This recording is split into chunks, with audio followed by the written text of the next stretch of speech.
Hej Erik, hur mår du idag? Hej Anna, jag mår okej, men det är svårt med dieten. Jag förstår. Vad känns svårast just nu? Jag saknar ofta bröd och pasta till lunch och middag. Det är vanligt. Har du provat fullkornsprodukter? Ja, men jag tycker de inte smakar så gott. Kanske kan vi hitta något du gillar bättre? Jag brukar bli hungrig mellan måltiderna också. Äter du tillräckligt med frukt och grönsaker? Inte så mycket, jag vet inte riktigt vad jag ska välja. Morötter, gurka och äpple är enkla mellanmål. Bra tips, kan jag ta lite nötter ibland? Ja, men välj osaltade och inte för många åt gången. Ibland blir jag sugen på godis på kvällen. Försök byta ut godiset mot bär eller yoghurt. Jag tycker om blåbär från min trädgård. Blåbär är utmärkta. Lägg till lite naturell yoghurt. Ibland äter jag kvällsmat väldigt sent. Försök äta din sista måltid senast 8:00. Det är svårt när jag jobbar sent i Stockholm. Ta med ett lätt mål till jobbet, till exempel en sallad. Bra idé, kanske med kokt ägg och avokado. Perfekt val. Det mättar och ger bra energi. Jag tycker också kaffe hjälper mot hunger. Kaffe går bra, men drick gärna vatten också. Okej, jag ska försöka dricka mer vatten. Du gör framsteg även fast det känns svårt ibland. Tack Anna, det känns bättre när vi pratar. Det är viktigt att prata och inte ge upp. Hur ofta ska jag väga mig? En gång i veckan räcker. Fokusera på hälsa, inte bara vikt. Tack för dina råd. Jag ska försöka tänka positivt. Du är på rätt väg, Erik. Vi klarar det tillsammans. Vilken fin dag i parken, eller hur, Erik? Ja, Anna, det är riktigt skönt att sitta här. Brukar du ofta komma hit på helgerna? Inte så ofta nu. Förr cyklade jag hit varje söndag. Verkligen? Cyklar du inte längre? Nej, jag slutade för något år sedan. Varför det? Det låter ju kul att cykla. Jag blev ganska upptagen med jobbet. Tiden räckte inte. Det känner jag igen. Jag brukade måla hemma. Målade du tavlor? Ja, små akvareller. Men nu har jag inte målat sedan i vintras. Vad tråkigt. Var du bra på det? Inte särskilt, men jag gillade det verkligen. Jag gillar också att skapa saker. Jag spelade gitarr förut. Åh, det låter roligt. Spelar du inget nu då? Nej, gitarren samlar bara damm i garderoben. Det är synd att vi slutar med sådant vi tycker om. Jag vet, men livet blir ju annorlunda. Ja, man får nya rutiner, som att promenera här. Exakt. Jag brukade också fotografera mycket förr. Har du en egen kamera? Ja, en gammal Nikon, men mobilen är alltid med nu. Det är ju enkelt, men kanske inte lika kul. Nej, det är sant. Kameran ger bättre bilder. Ibland saknar jag att dansa salsa. Det var jättekul. Dansar du fortfarande ibland? Nej, inte nu längre. Jag har ingen att gå med. Jag brukade gå på bio ofta, men nu nästan aldrig. Man kanske borde börja igen. Återuppta något gammalt. Det skulle vara roligt. Vi kan bestämma något tillsammans.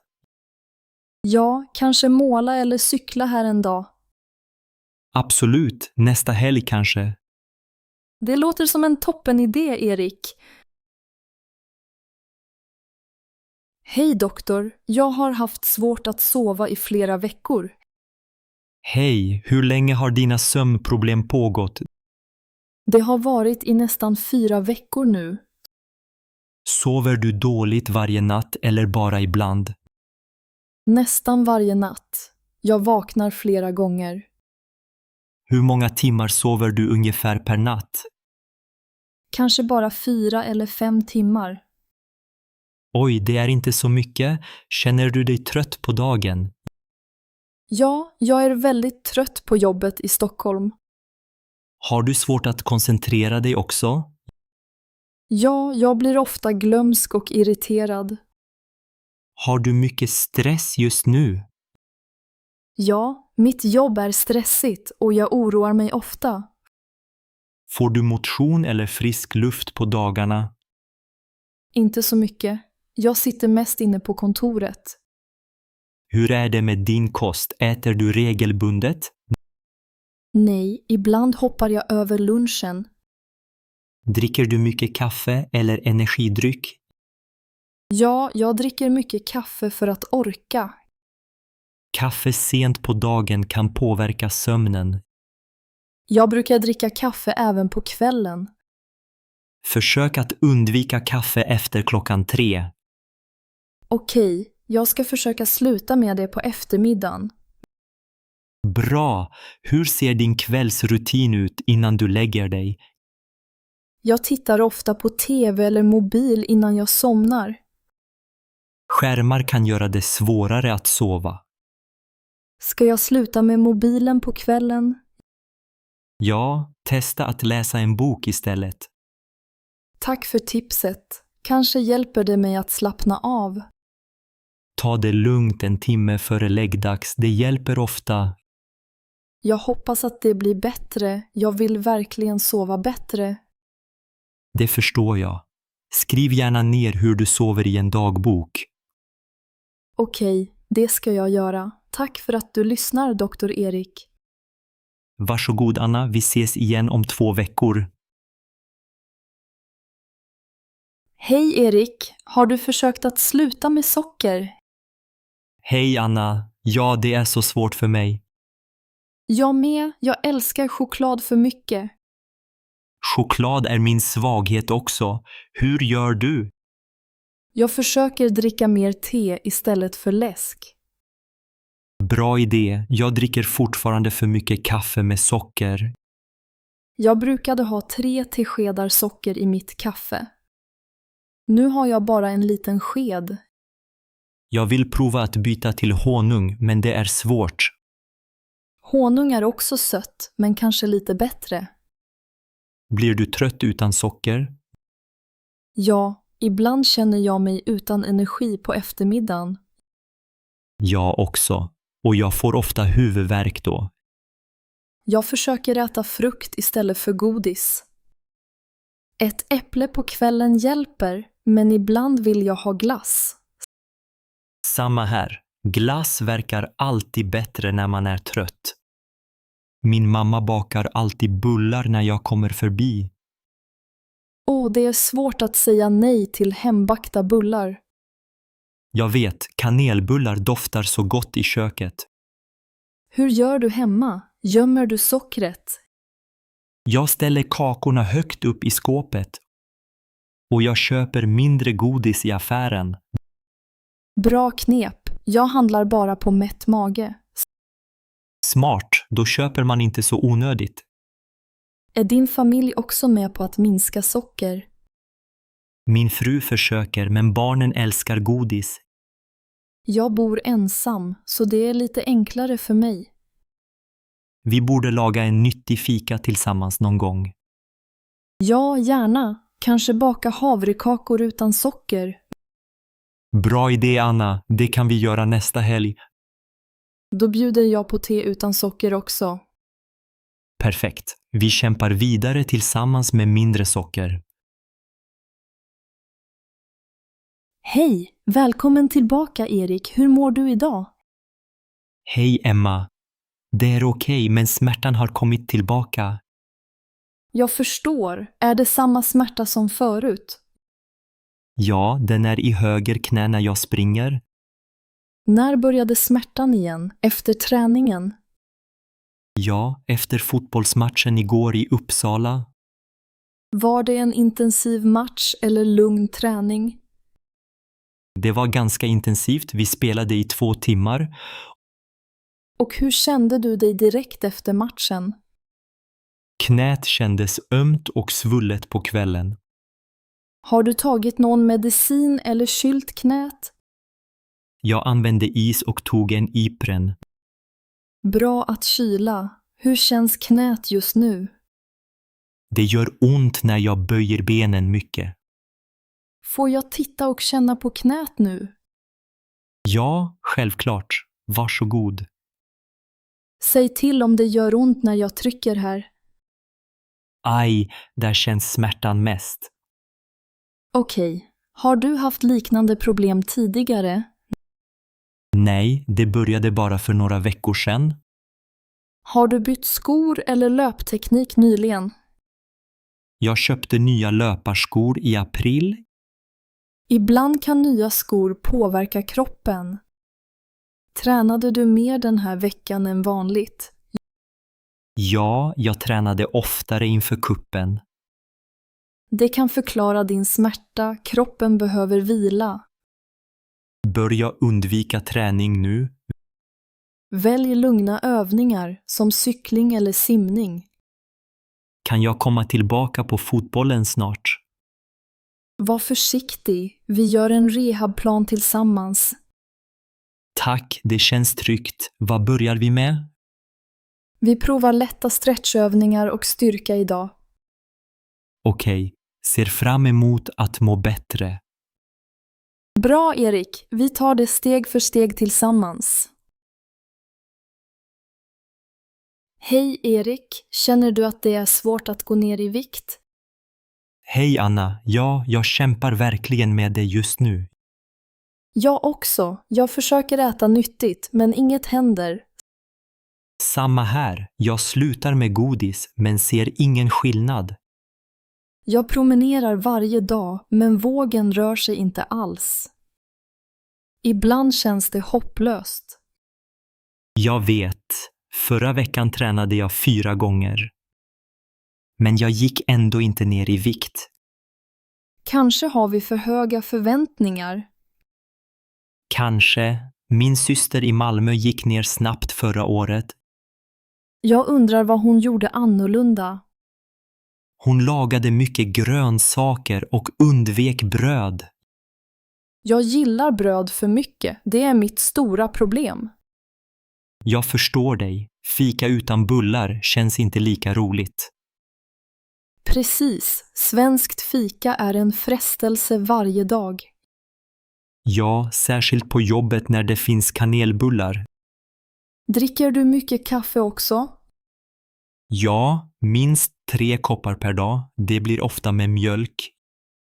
Jag tar alltid lite mjölk och ibland socker. Det är svårt att ändra sina vanor. Ja, jag försöker vara stark men ibland ger jag upp.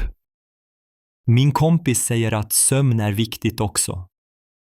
Intressant. Jag sover ofta för lite, bara 6 timmar. Jag också, särskilt när jag stressar på jobbet. Tror du stress kan påverka vikten? Jag tror det. Efter stress vill jag oftast äta choklad. Haha, jag med. Särskilt på fredagskvällar. Kanske borde vi stötta varandra mer.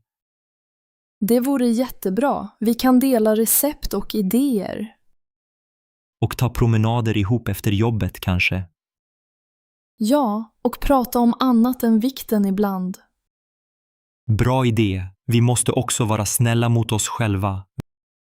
Verkligen, att må bra är viktigast av allt.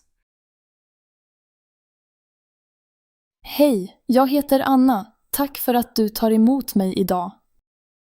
Hej Anna, jag heter Erik. Välkommen till kliniken. Tack, jag har ofta ont i ryggen. Är det vanligt? Ja, det är väldigt vanligt. Särskilt om man har dålig hållning. Jag sitter mycket vid mitt skrivbord på jobbet. Då kan ryggen bli trött. Hur sitter du när du arbetar?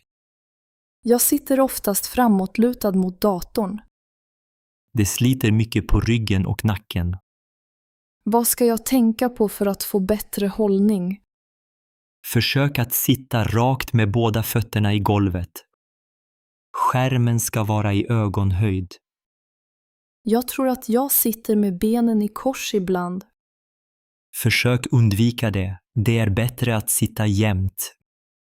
Behöver jag göra några övningar hemma också? Ja, det är bra att röra på sig varje dag. Jag kan visa några enkla övningar för ryggen. Det vore bra. Jag vill gärna försöka. Lyft axlarna långsamt och slappna av 10 gånger. Ska jag göra det varje morgon? Ja, gärna på morgonen och på eftermiddagen. Finns det fler övningar som hjälper mot ont i nacken? Ja, rulla axlarna bakåt och framåt 5 gånger var. Jag sitter ofta med mobilen också. Är det dåligt? Ja, böjer du mycket på nacken då? Ja, jag tittar ofta ner på min mobil i soffan. Försök att hålla mobilen i ögonhöjd. Jag ska tänka på det. Hur ofta ska jag ta paus? Ta en liten paus var 30:e minut och rör dig. Det är svårt att komma ihåg pauser ibland. Du kan ställa ett alarm som påminner dig. Bra idé. Jag känner mig redan mer motiverad. Det är viktigt att börja i små steg. Tack så mycket för hjälpen, Erik. Varsågod Anna, vi ses nästa vecka igen. Vilket mysigt café. Jag älskar att vara här bland böcker. Ja, det är verkligen trevligt. Böcker och kaffe är perfekt. Har du också märkt att vissa fritidsintressen blir så dyra? Ja, min kompis klagar alltid på priset för gymkort. Jag förstår det. Gymkort kan kosta jättemycket nu för tiden. Och även biobiljetter är mycket dyrare än förr. Verkligen, förr kunde man gå på bio varje vecka. Nu funderar jag alltid 2 gånger innan jag köper biljett. Hur är det med sport? Jag tycker skidåkning är dyrt. Håller med. Att hyra utrustning kostar massor. Och liftkort i Åre är nästan som en minisemester. Jag brukar åka skridskor istället, det är billigare. Smart. Jag tycker också om att promenera i naturen. Det är gratis och väldigt avkopplande.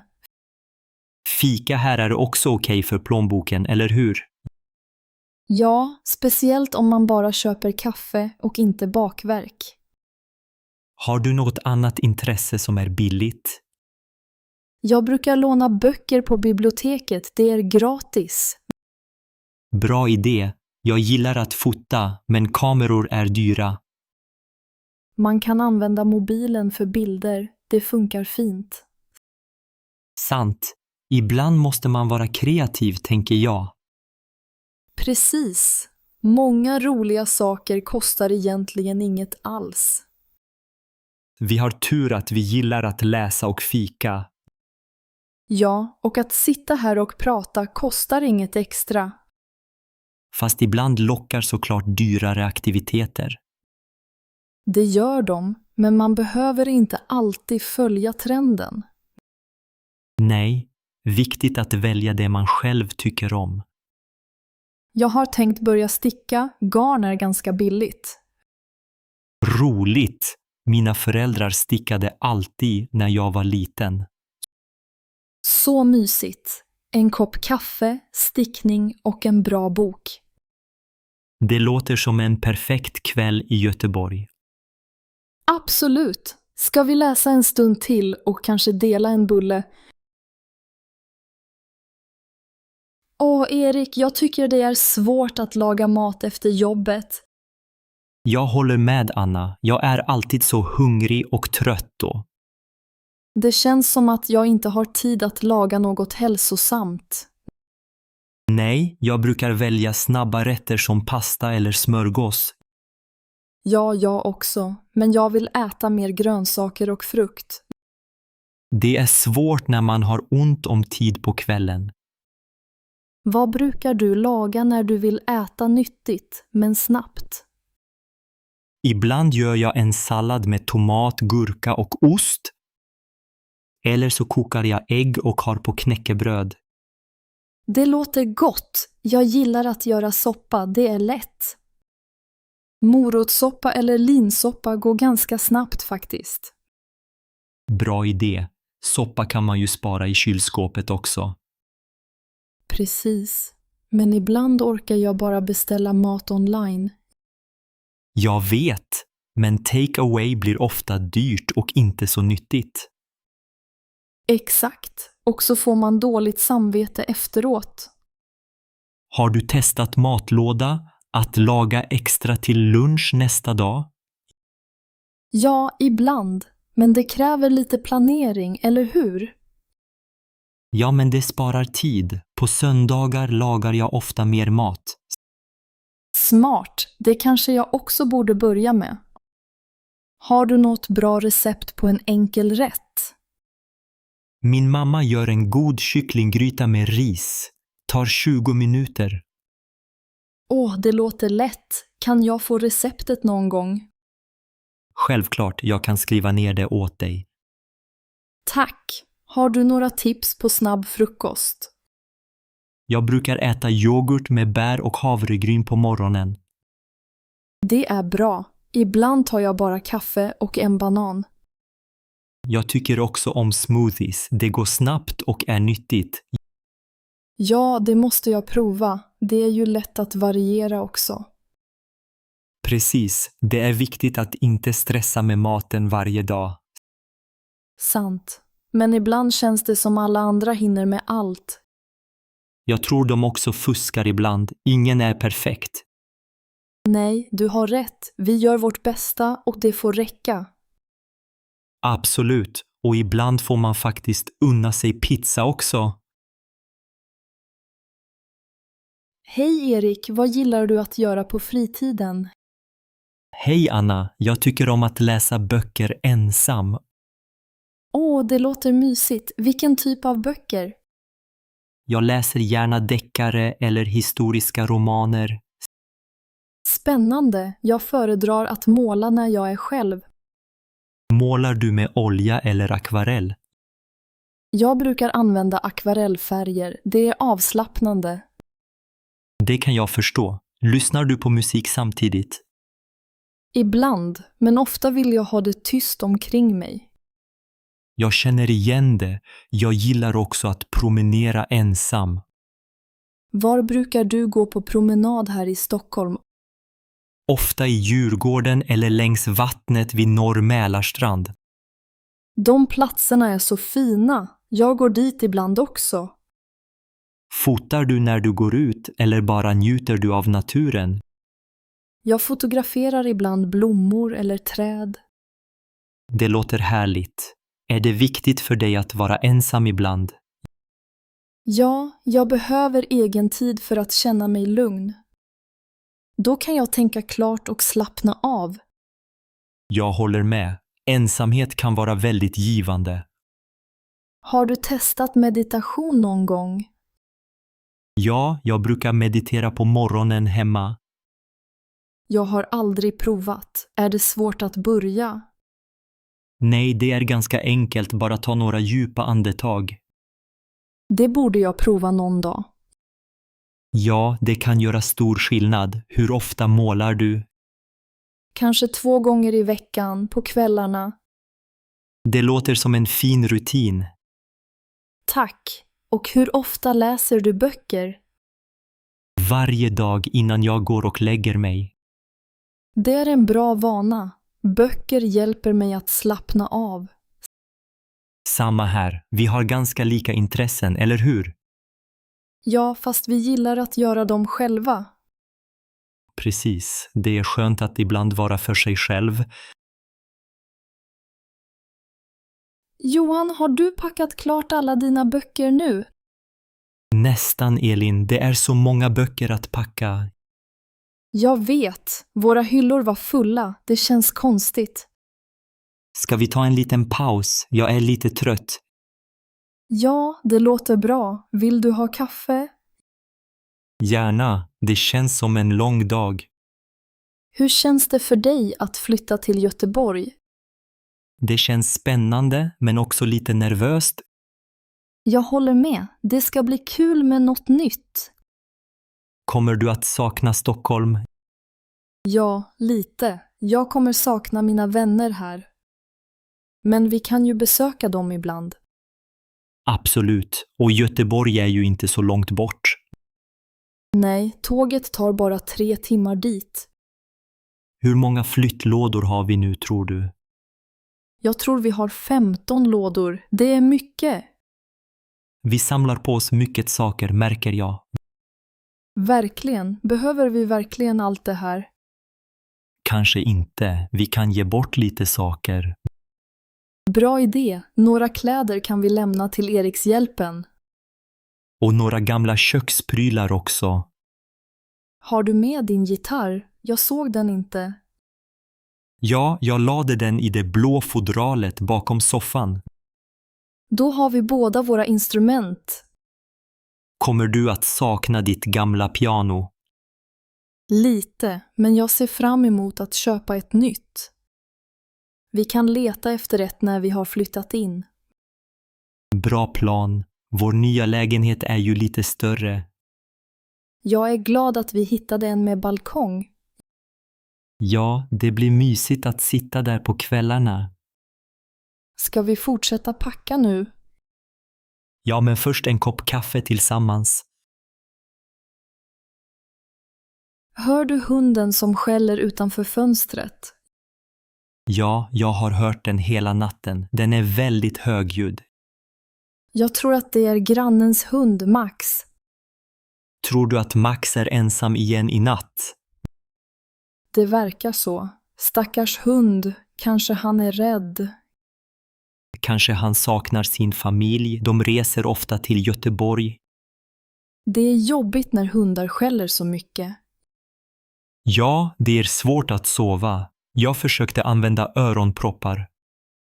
Fungerade det? Nej, Max är för stark. Jag hörde honom ändå. Hundar känner sig ofta ensamma på natten. Det är synd. Jag hade också en hund när jag var liten. Jag ser fotot av din gamla hund på bordet. Saknar du honom? Ja, väldigt mycket. Min hund hette Bamse. Bamse är ett fint namn. Var han också en stor hund? Ja, han var en stor labrador. Väldigt snäll. Kanske borde vi prata med grannarna om Max. Ja, det är nog bra. Vi kan fråga om de vet att han skäller. Jag vill inte att någon ska bli ledsen. Vi ska vara snälla. Självklart. Kanske kan vi erbjuda oss att ta ut Max ibland. Det är en bra idé. Jag tycker om att promenera med hundar. Vi kan promenera i parken bredvid huset. Ja, där finns det mycket plats för hundar att leka. Tror du Max gillar att jaga bollar? Jag har sett honom springa efter pinnar, så det tror jag. Ska vi ta kontakt med grannen imorgon? Ja, vi kan ringa på dörren på förmiddagen. Bra idé. Då kanske Max slutar skälla om han får sällskap. Jag hoppas det. Då kan vi alla sova bättre. Jag ser fram emot en lugn natt utan skällande hundar. Jag också. Men först behöver vi försöka somna nu. Ja, vi får försöka ignorera larmet utanför. God natt, Erik. God natt, Anna. Oj, Anders. Min mobil har ramlat ner i vattnet. Oj då, Elin. Hur hände det här? Jag skulle bara ta ett glas vatten och tappade mobilen. Den ligger verkligen helt under vattnet nu. Ja, tror du den är förstörd? Jag vet inte. Har du försökt ta upp den? Nej, jag ville fråga dig först vad jag ska göra. Vi måste ta ut den så snabbt som möjligt. Okej, jag tar upp den nu. Den droppar överallt. Vad gör vi nu? Stäng av mobilen direkt, annars kan den kortslutas. Jag försöker. Den är lite halkig. Så, nu är den avstängd. Bra. Har vi lite ris hemma? Ja, vi har ris i skåpet. Varför då? Man kan lägga telefonen i ris för att dra ut vattnet. Okej, jag hämtar riset. Häll lite ris i en stor skål. Så, nu är mobilen täckt av ris. Vi måste vänta minst ett dygn, tror jag. Ett helt dygn? Vad ska jag göra utan min mobil? Du kan ju använda min mobil om du behöver. Tack Anders, det var snällt av dig. Såklart, vi bor ju tillsammans i Stockholm. Tror du mobilen kommer att fungera igen?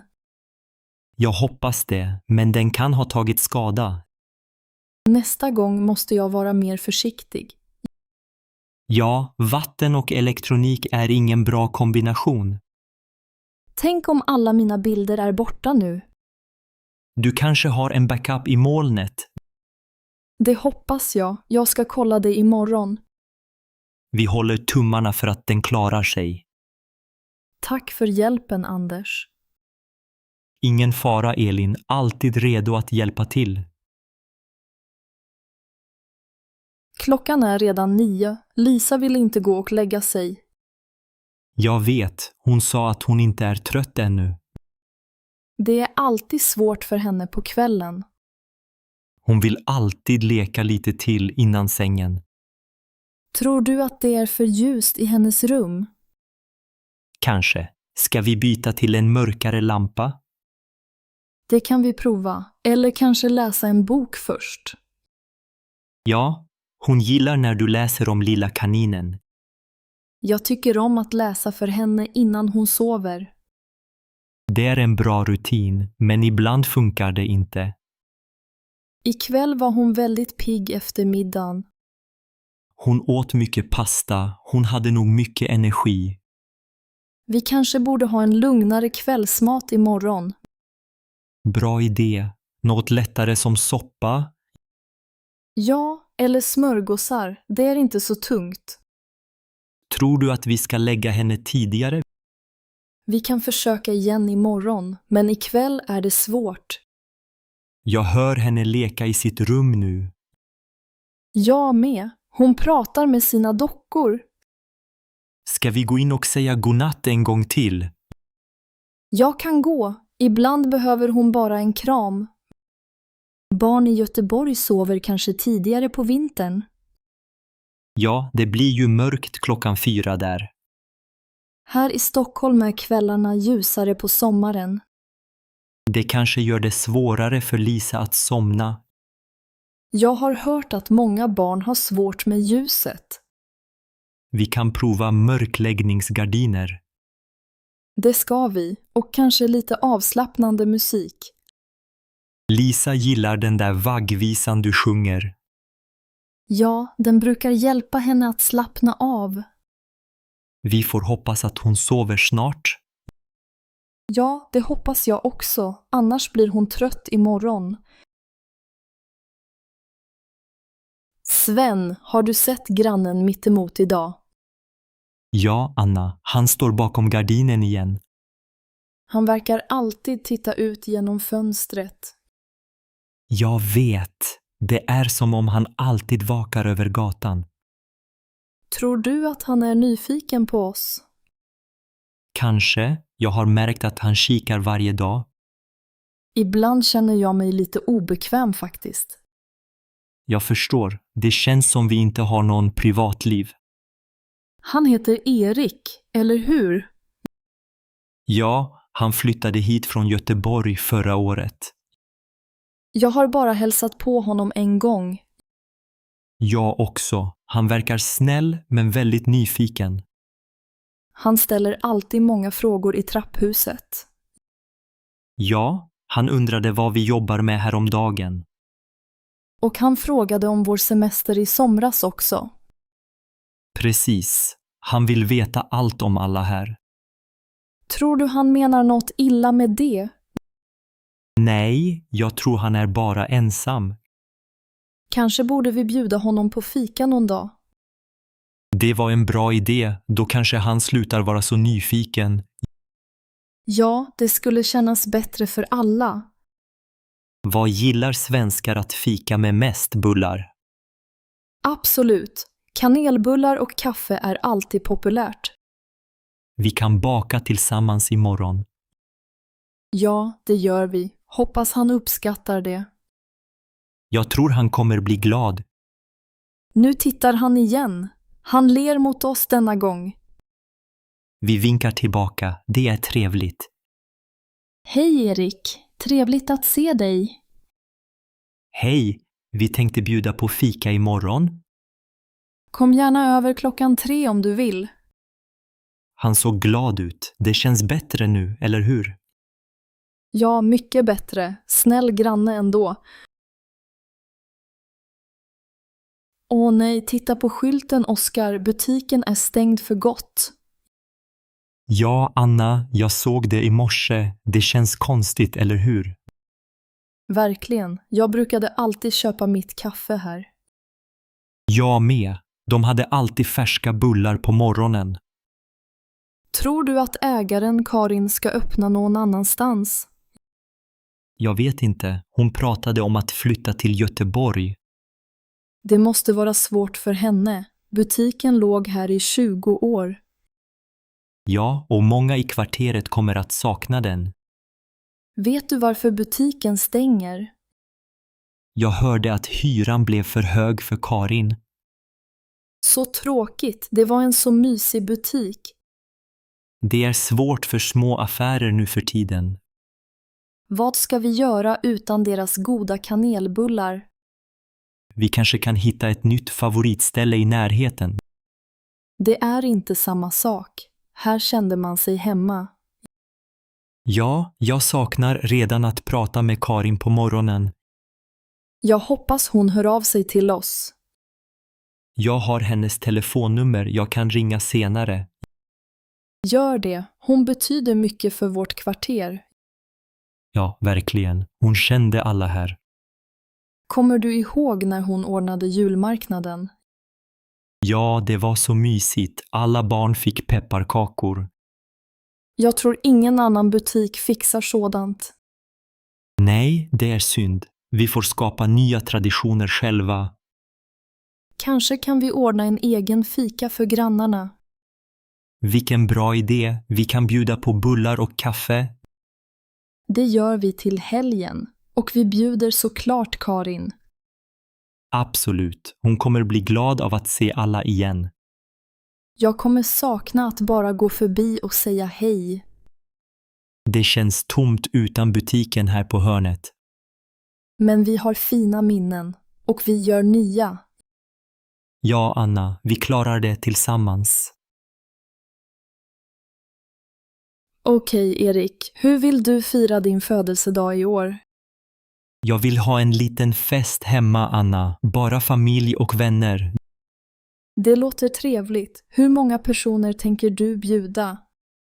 Jag tror att 8 personer är lagom. Inte för många. Bra. Ska vi laga maten själva eller beställa något?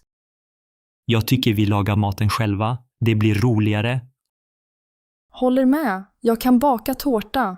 Vad vill du ha för smak? Choklad och hallon, tack. Det är mina favoriter. Perfekt. Jag har redan kakao och frysta hallon hemma. Super. Ska vi också göra lite snittar eller sallad? Ja, en fräsch sallad passar bra. Och kanske små smörgåsar. Ja, smörgåsar är en bra idé. Vi kan använda lax och ost. Bra. Har du tänkt på dryck? Vill du ha något speciellt? Kanske lite cider och mineralvatten. Något lätt bara. Inga problem. Och sen kaffe till tårtan förstås. Absolut. Födelsedagskaffe är tradition. Ska vi göra dekor? Ja, jag har ballonger och serpentiner. Vill du ha fler färger? Rött och blått är fint tycker jag. Och några ljus till tårtan. Jag har köpt fina ljus. Ska vi sätta upp banderoll också? Ja, det låter kul. Kan vi skriva grattis Erik på den? Självklart. Jag skriver det direkt. Önskar du någon musik? Jag gillar lugn musik. Lite svenska visor kanske. Bra idé! Jag gör en spellista med Lale och Håkan Hellström. Toppen! När ska vi börja duka och dekorera? Vi kan börja 3:00. Gästerna kommer vid 5, eller? Ja, 5:00 blir perfekt. Ska vi be dem ta med något? Nej, vi fixar allt. Men de får gärna komma hungriga.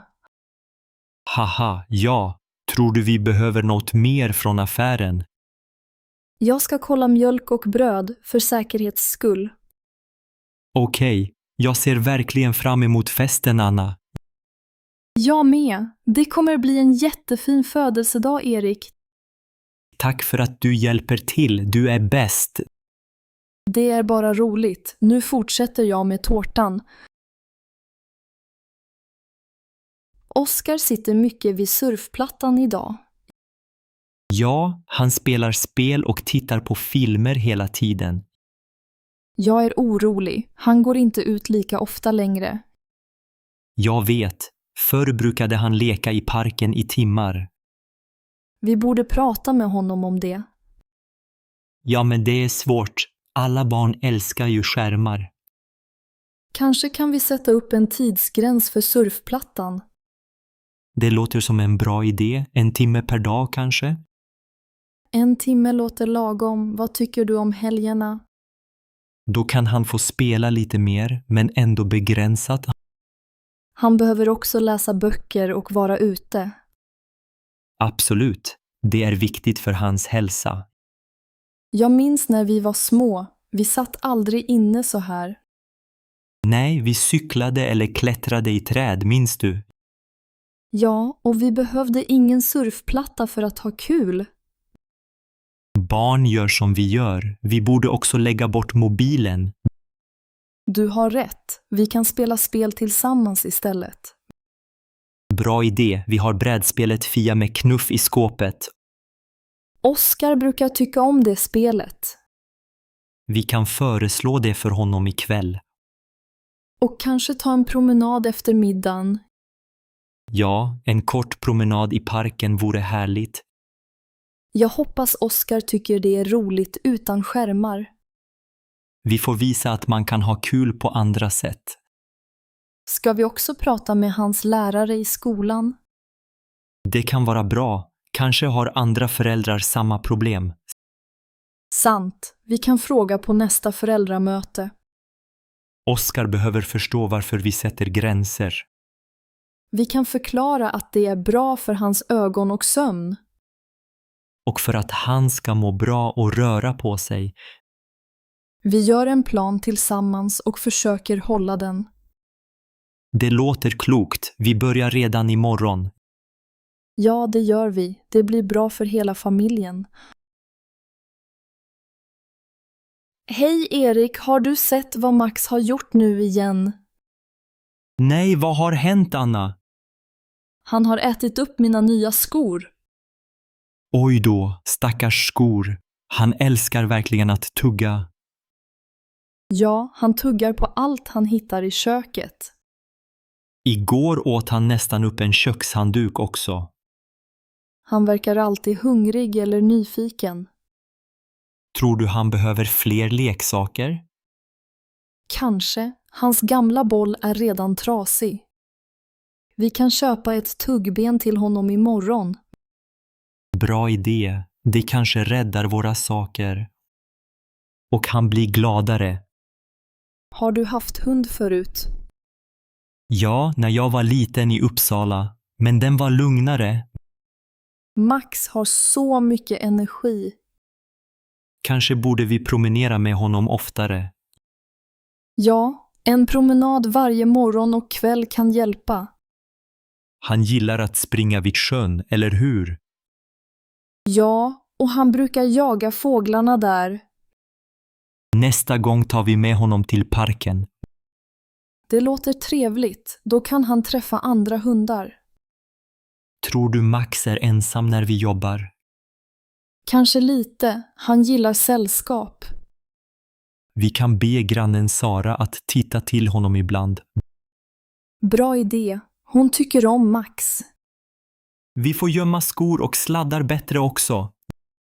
Ja, och inte lämna mat framme på bordet. Han åt ju hela din smörgås förra veckan. Haha, ja. Max är snabb när han vill ha något. Men han är ändå världens sötaste hund. Ja, jag kan inte vara arg på honom länge. Vi älskar honom trots allt han hittar på.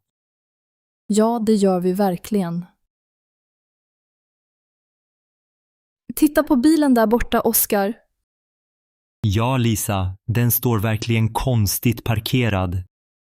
Den tar upp 2 parkeringsplatser. Ja, och den blockerar nästan garageuppfarten.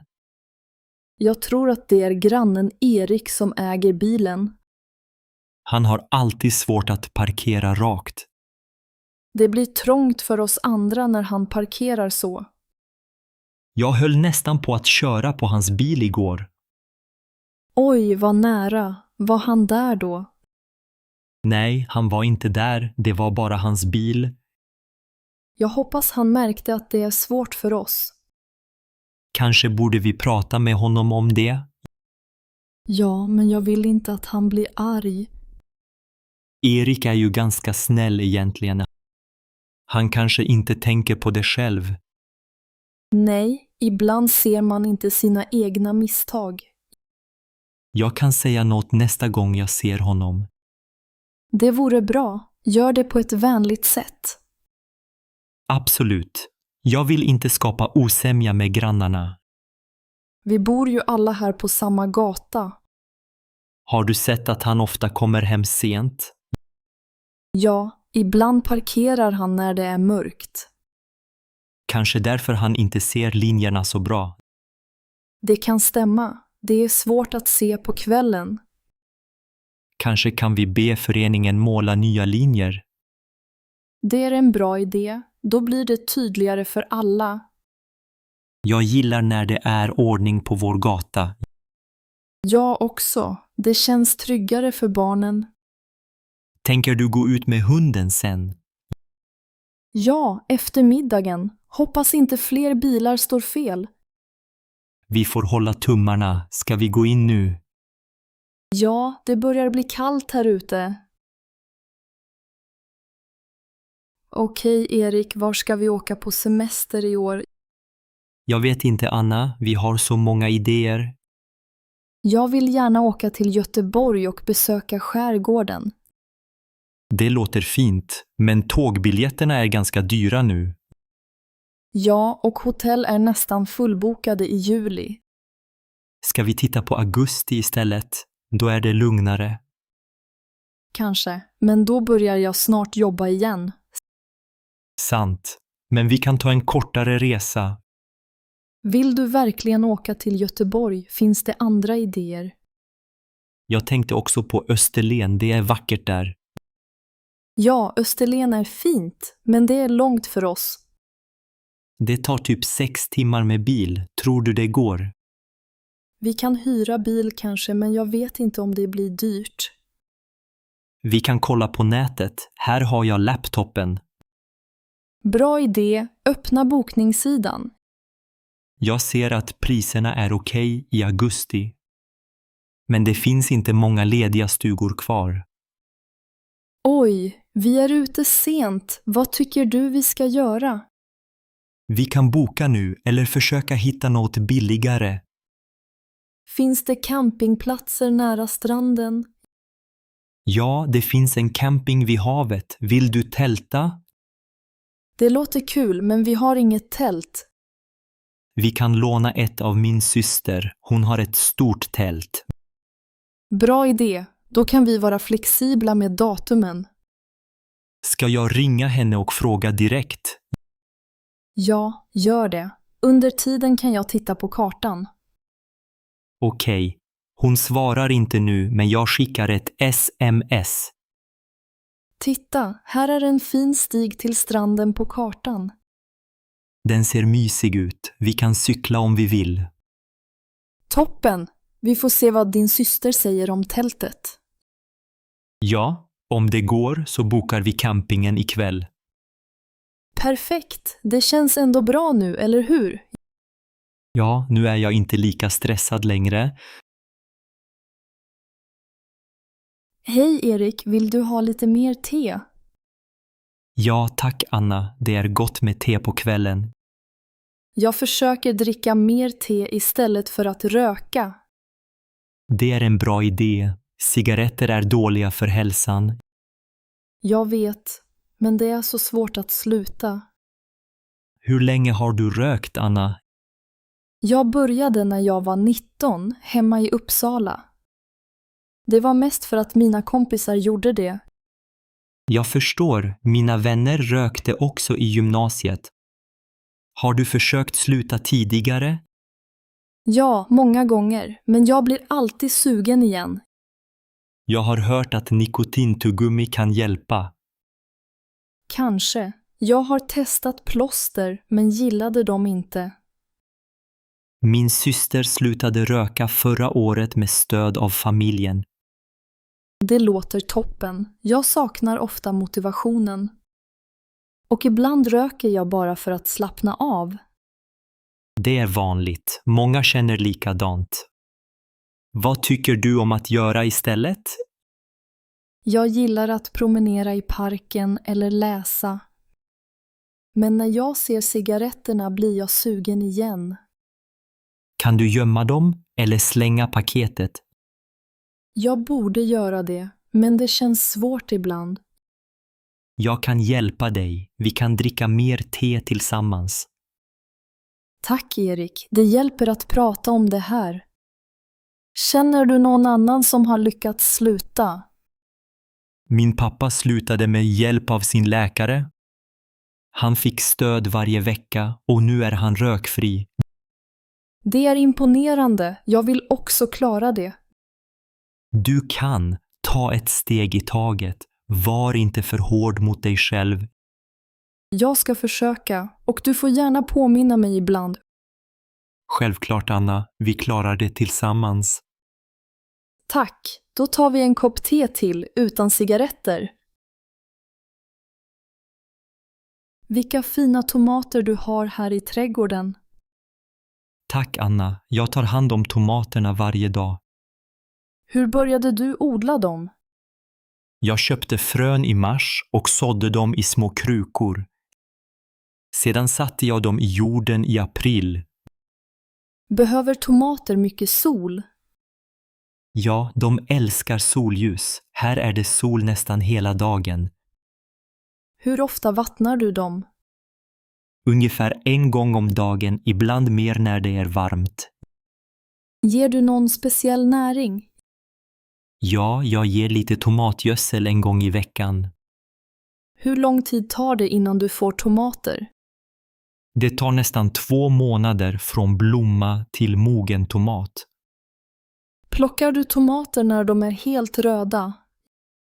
Ja, då smakar de bäst, fast ibland plockar jag dem lite tidigare. Är det svårt att odla tomater? Det är inte så svårt, men de behöver mycket omsorg. Skyddar du dem mot insekter? Jag sätter dem nära basilika, det hjälper mot skadedjur. Luktar basilikan gott här också? Ja, basilika och tomat är en bra kombination. Planterar du andra grönsaker här? Ja, jag har även gurka och sallad längre bort. Skördar du ofta? På sommaren plockar jag tomater nästan varje dag. Vad lagar du med dina tomater? Jag gör sallad, pasta och ibland hemmagjord ketchup. Kan man frysa in tomater också? Ja, jag brukar frysa dem när jag får för många. Dina tomater ser större ut än mina. Prova att vattna mer och ge dem näring, då växer de bättre. Tack för tipset Erik, jag ska testa det. Du får gärna ta några tomater med dig hem. Oj, tack. Jag blir jätteglad. Varsågod, det är roligt att dela med sig. Nästa gång får du smaka mina tomater. Jag ser fram emot det, Anna. Hej Erik, hur mår du idag? Hej Anna, jag mår bra, tack. Själv då? Jag mår också bra. Har du haft en bra dag? Ja, jag har haft en lugn dag hemma. Vad har du i handen? Är det din bok? Nej, det är faktiskt din bok, Anna. Oj, hade jag glömt den hos dig? Ja, du lånade den till mig för 2 månader sedan. Haha, jag minns. Jag brukar låna ut böcker, men får dem sällan tillbaka. Jag vet. Det är så lätt att glömma. Förlåt. Ingen fara, det händer ofta. Jag är lika glömsk ibland. Titta, jag har dina hörlurar här också. Oj, de hade jag nästan glömt bort. Du lånade dem när du reste till Göteborg, eller hur? Just det, du har rätt. Tack för att du tog med dem. Varsågod. Det är lustigt, vi lånar alltid saker av varandra. Ja, men ibland glömmer vi att lämna tillbaka dem. Finns det något vi alltid lånar men aldrig får tillbaka? Kanske pennor i skolan. De försvinner alltid. Ja, och paraplyer är också svåra att få tillbaka. Sant! Jag lånar ofta paraply, men lämnar det aldrig tillbaka. Det verkar vara så för många. Det är lite roligt faktiskt. Vi borde kanske börja skriva upp vad vi lånar. Eller bara vara glada när vi får tillbaka något. Ja, det är sant. Det viktigaste är vänskapen. Exakt. En bok eller hörlurar är inte det viktigaste. Jag håller med, men nu har jag både bok och hörlurar igen. Precis. Du kanske borde vakta dem bättre nu. Haha, jag ska försöka, men jag litar på dig, Erik.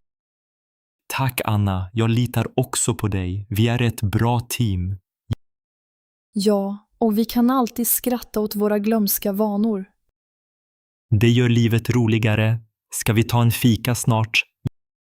Jättegärna. Vi kan prata mer om saker vi lånat då. Erik, varför har vi 2 brödrostar på bordet? Oj, jag vet inte, Anna. Jag köpte en idag.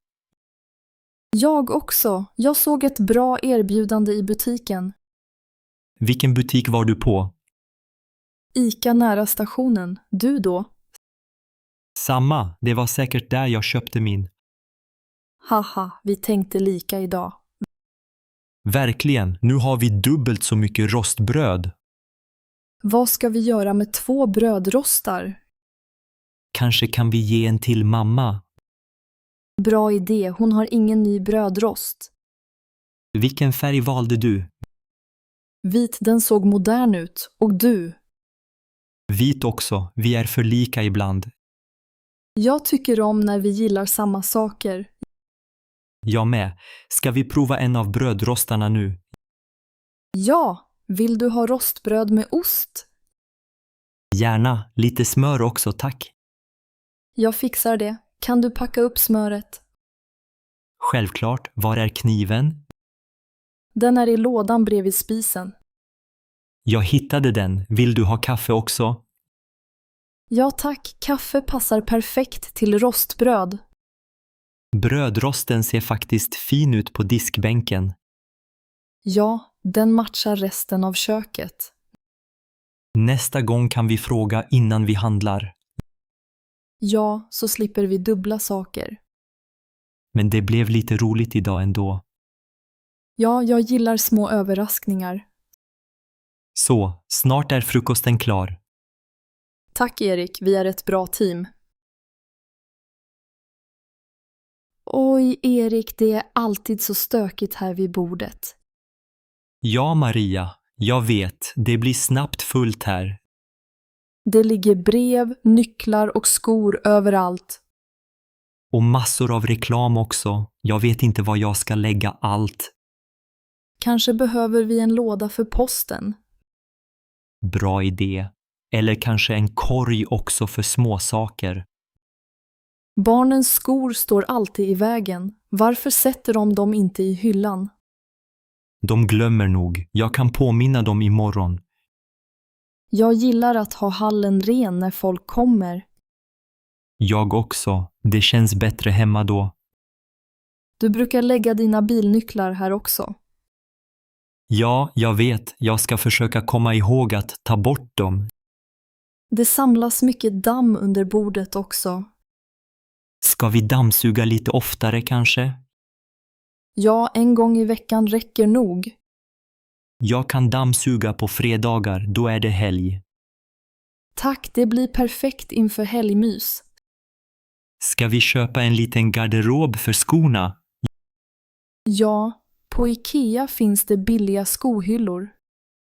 Vi kan åka dit nästa lördag. Ska vi köpa en brevlåda till hallen också? Ja, och kanske en krok för dina väskor. Bra idé. Min väska ligger alltid på golvet nu. Tror du att barnen kommer använda hyllan? Om vi visar hur, så kanske de gör det. Bra, vi kan göra det tillsammans som familj. Vill du sortera posten ikväll? Ja, det kan vi göra. Vi slänger gammal reklam direkt. Då blir det mycket mer ordning. Ja, och lättare att hitta viktiga brev. Jag blir lugnare när det är mindre rörigt. Jag också. Då känns hemmet trevligare. Vi fixar det tillsammans, Erik. Ja, Maria, det gör vi! Hej Anna, kul att ses här på kaféet. Hej, Erik. Ja, det är alltid mysigt här. Verkligen. Men du, jag tänkte på vårt kompisgäng.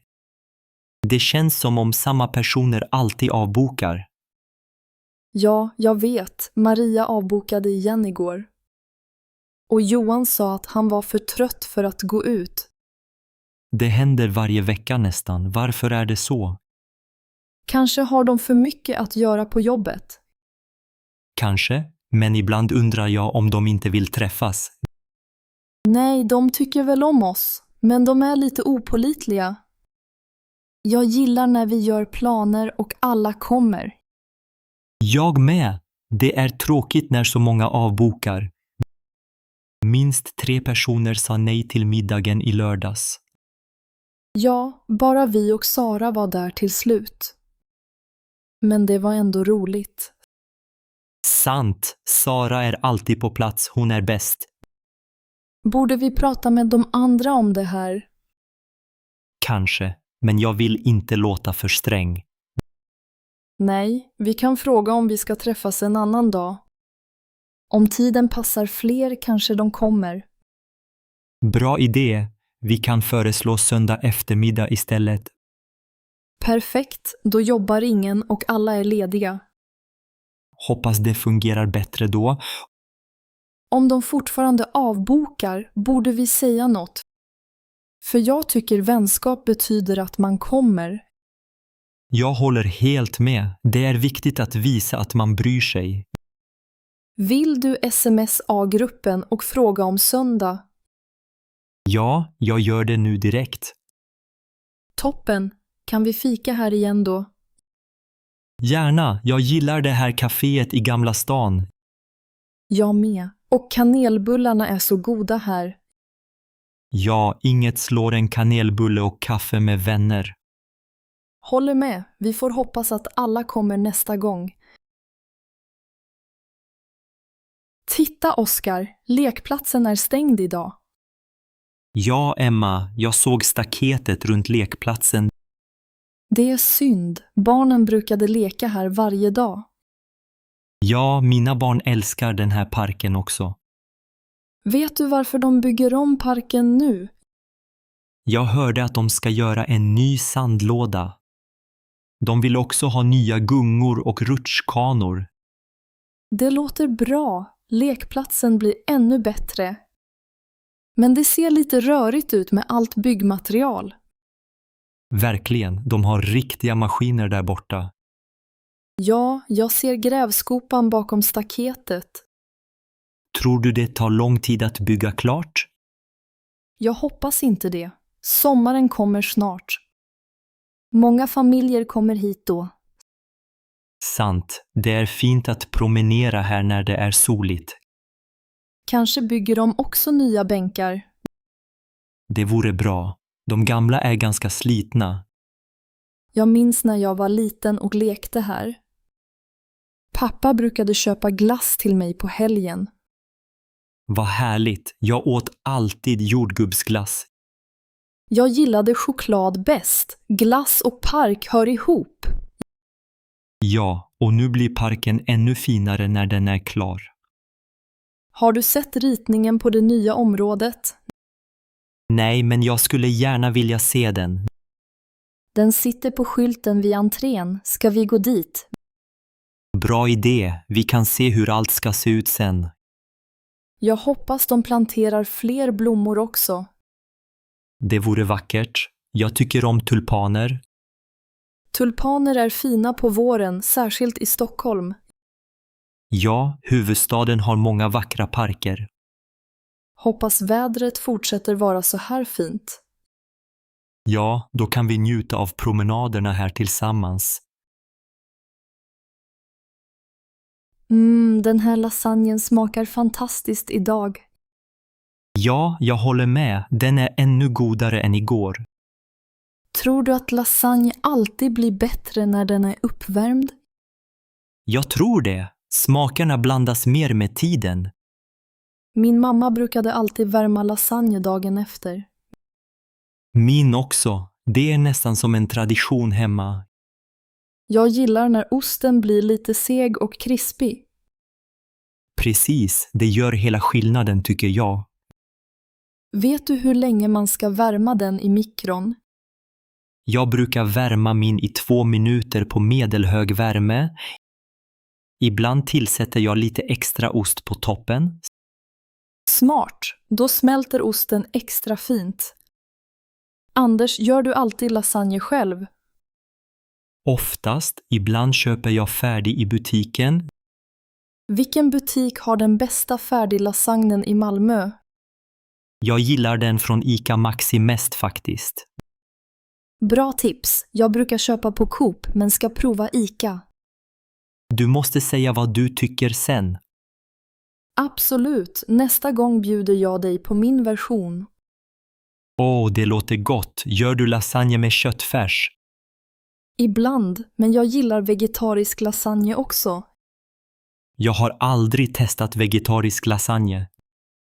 Du borde. Den med spenat och fetaost är jättegod. Låter spännande. Kanske kan vi laga det ihop någon dag? Gärna. Det vore kul att laga mat tillsammans. Tycker du att andra maträtter också blir godare dagen efter? Ja, till exempel grytor och soppor blir nästan alltid bättre. Sant. Det är som om smakerna behöver tid. Verkligen. Det är lite av ett kökstrick från Sverige. Nu vill jag nästan alltid ha mat som är lite uppvärmd. Vi kanske borde börja spara mat med flit, haha! Bra idé. Och så slipper man laga mat varje dag. Exakt, mindre stress och mer god mat tillsammans. Jag gillar verkligen stämningen i den här filmen. Ja, det är så mysigt med det här ljuset i rummet. Det känns nästan som om vi är där, eller hur? Precis, musiken är också väldigt lugnande. Vi borde titta på fler filmer som denna. Jag håller med Elin, speciellt på kvällarna. Har du sett filmen förut, Erik? Nej, det är första gången för mig. Och du? Jag såg den en gång i Göteborg förra året. Det låter trevligt. Var det på bio? Nej, det var hemma hos min vän Anna. Bra val ändå. Kanske ska vi bjuda henne nästa gång. Ja, hon älskar såna filmer också. Filmens färger är så vackra och varma. Ja, de passar perfekt till den här kvällen. Och filten gör allt ännu mysigare. Jag fryser inte alls nu, tack vare filten. Vill du ha lite mer te, Erik? Ja tack, lite till vore gott. Visst. Jag ställer koppen på bordet här. Det är nästan som att vara på café. Ja, men mycket lugnare och hemma. Vet du vad filmen handlar om egentligen? Inte riktigt. Jag vet bara att den är lugn. Det gör inget. Jag tycker om känslan den ger. Samma här. Ibland räcker det med stämningen. Jag älskar att titta på filmer med dig. Tack, det är så mysigt att vara här ikväll. Ska vi göra detta varje söndag? Ja, det låter som en jättebra tradition. Då bestämmer vi det. Filmmys varje söndag. Perfekt. Nu njuter vi bara av filmen. Oj, titta på all disk på bänken, Erik. Ja, Sofia, det är verkligen mycket. Vi skjuter alltid upp att diska, eller hur? Jag vet, varje dag tänker jag gör det imorgon. Jag med, men imorgon blir aldrig idag. Nej, precis. Diskon blir bara fullare. Det luktar ibland illa från disken. Ja, speciellt när det är gamla matrester. Och glasen har fläckar nu. Det är pinsamt. Min mamma hade aldrig gillat detta, haha. Min heller. I Sverige säger man bättre fly än illa fäkta. Ja, men nu flyr vi för ofta från disken. Varför är det så tråkigt att diska, tror du? Det tar tid och känns aldrig roligt. Jag lyssnade på musik en gång när jag diskade. Det hjälpte faktiskt lite. Bra idé, vi kan testa det tillsammans. Ska vi dela upp disken? Du tar tallrikarna. Okej, och du kan ta besticken, låter rättvist. Vi har också många muggar där borta. De muggarna är från förra helgen, tror jag. Usch, det var länge sedan. Vi borde skärpa oss. Jag håller med. Mer rutin från och med idag. Ja, kanske diska direkt efter maten varje gång. Det låter bra. Mindre disk att ta hand om då. Vi kan också turas om varje dag. Bra idé. Vilken dag börjar du? Jag börjar gärna idag, om du gör imorgon. Perfekt. Vi gör ett lag nu. Teamdisk, haha, nu kommer köket glänsa. Ja, och ingen mer skam om någon kommer på besök. Precis, nu är vi redo för rena tallrikar. Oj, titta på den här gamla väskan full med kablar. Ja, den har stått i garderoben i flera år nu. Jag undrar hur många sladdar som finns där inne. Kanske 100. De är alla hoptrasslade också. Jag vet inte ens vad hälften av dem används till. Inte jag heller, men jag vill inte slänga något. Ska vi försöka reda ut några av dem idag? Nej tack, det tar en hel evighet. Du har rätt. Vår tid är för dyrbar för kablar. Dessutom blir jag alltid frustrerad av trasslet. Minns du när vi hittade den där laddaren från 2006?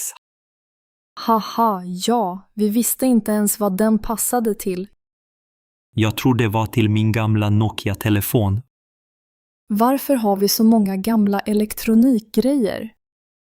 Vi kanske är lite för nostalgiska. Eller bara lata, vi borde ge bort dem istället. Men tänk om vi behöver en kabel någon gång. Det är sant, men vilken chans är det egentligen? Jag tror det är väldigt liten chans. Men att sortera kablar är ändå inte så roligt. Nej, det känns som ett omöjligt uppdrag. Vi kan ju låta väskan stå här ett år till. Ja, det är en bra idé. Vi låtsas att vi inte ser den.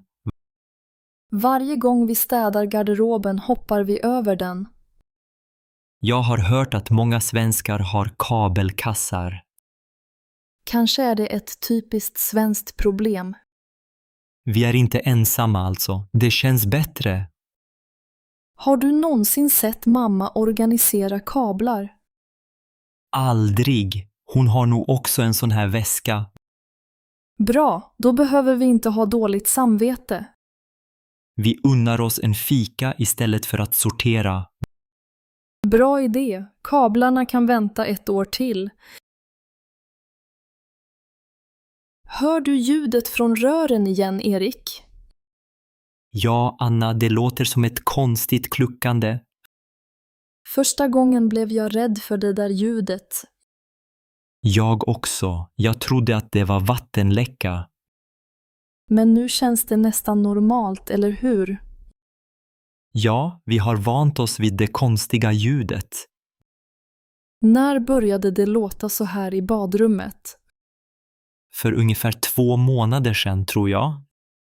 Jag minns, det var precis efter att vi flyttade in. Ja, detta gamla hus har sina egenheter. Vi kollade under handfatet, men såg inget ovanligt. Vattnet rinner ändå bra, ingen stopp i röret. Jag tänkte ringa en rörmokare då, men glömde. Vi pratade om det några gånger, men brydde oss inte. Nu hör jag nästan inte ljudet längre. Precis, det har blivit som en del av hemmet. Grannarna kanske också har ljud i rören. Kanske, husen i Uppsala är ofta gamla. Om det blir värre kan vi alltid ta hjälp. Ja, annars får vi vänja oss vid lite buller. Ibland är det till och med lite rogivande. Ja, det låter som regn mot fönstret ibland. Tror du att det är kallt vatten som orsakar ljudet? Kan vara. Eller luft i rören. Vi stänger dörren till badrummet på natten. Smart, då hör man det nästan inte alls. Det är kul att vi slutade oroa oss för det. Ja, vi har nog större problem att tänka på. Stämmer, som kaffemaskinen som alltid piper. Haha, våra maskiner gillar att låta. Men så länge allting fungerar är jag nöjd. Jag också, vi har ju vårt lilla mysiga badrum. Hej Erik, kan vi prata om stolen här i sovrummet? Ja, såklart Lina. Vad är det med stolen? Titta, den är full av kläder igen. Jag vet, jag lägger alltid mina skjortor där. Och jag lägger mina tröjor där ibland också. Det är som om stolen är en extra garderob nu. Jag håller med, vi borde använda garderoben mer. Ja, stolen var ju till att sitta på egentligen. Sant, men det är så enkelt att bara slänga kläder där. Det känns som stolen försvinner under kläderna.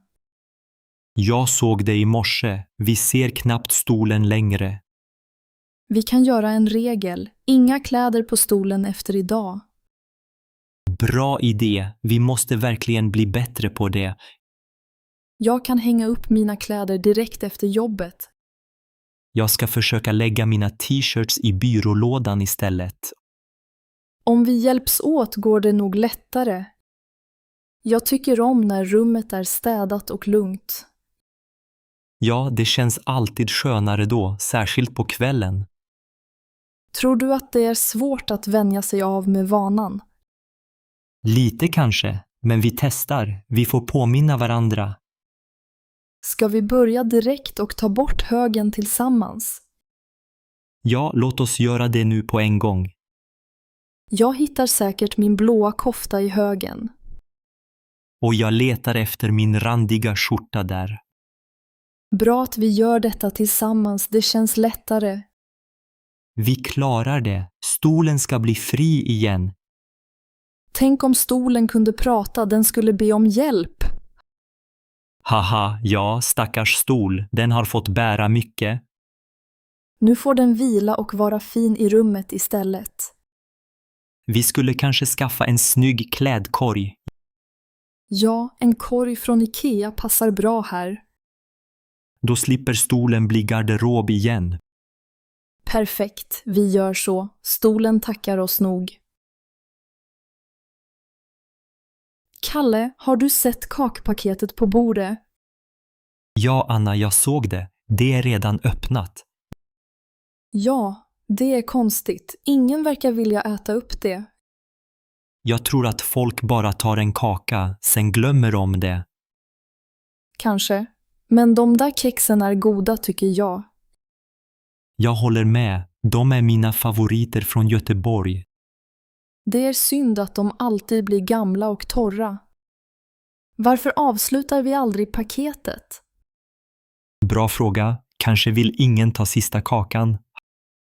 Haha, ja, det känns alltid lite konstigt. I min familj var det likadant. Jag tror det är typiskt svenskt. Vi vill inte vara de som tar den sista, eller hur? Nej, då känner man sig kanske lite självisk. Men det är mer själviskt att låta dem bli gamla. Sant. Vill du dela den sista kakan med mig? Det låter som en bra idé. Vill du ha mjölk eller kaffe till? Gärna lite kaffe tack, det passar bra till kexen. Jag häller upp det. Här är din kopp. Tack så mycket, varsågod, ta halva kakan. Tack, den är fortfarande ganska färsk. Ja, tur att vi tog den nu. Jag tycker att vi ska köpa mindre paket nästa gång. Bra idé, eller bjuda fler vänner på fika. Exakt, då går kexen alltid åt. Jag gillar när vi fikar ihop, det är mysigt.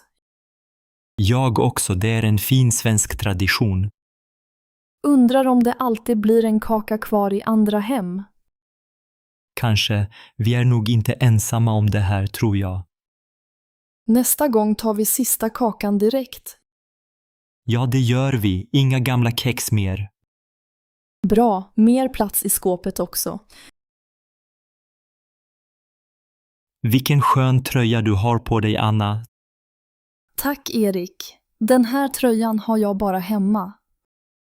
Varför då? Är den speciell? Ja, den är gammal men jättemjuk och varm. Jag fick den av min mamma för många år sedan. Så fint. Jag har också min favorittröja idag. Åh, är det den där grå med hål vid ärmen? Ja, just det. Den är väldigt bekväm. Jag skulle inte använda den utomhus. Inte jag heller med min tröja. Hemmakläder är bäst. Verkligen. Hemma vill jag bara känna mig avslappnad. Jag med. Ibland har jag till och med pyjamasbyxor. Haha, jag också när det är kallt ute. Brukar du ha tofflor också? Ja, alltid. Mina är blå med får på. Vad gulligt. Mina är rosa. Marcus säger att jag ser ut som ett barn ibland. Det är väl charmigt. Hemma ska man vara sig själv. Ja, eller hur? Jag älskar cozy evenings hemma. Jag med. Speciellt nu när det är mörkt ute i Stockholm. Då vill man bara dricka te och titta på TV. Eller läsa en bok i sin sköna tröja. Har du någon annan speciell hemmaklädsel? Jag har ett par randiga sockor som jag alltid tar på mig. De är från min farmor, väldigt varma. Det låter mysigt. Jag har en gammal hoodie också. Den är för stor för mig men så mjuk och skön. Det är ju det bästa, stora mjuka kläder hemma. Ja, varför ska man vara snygg när ingen ser? Precis, här kan vi slappna av tillsammans. Ska vi koka lite kaffe och fortsätta prata? Gärna, i våra favoritkläder förstås. Det blir en perfekt hemmakväll, Erik. Titta på den här gamla leksaken, Anna. Åh, Erik, den är så söt. Har du haft den länge?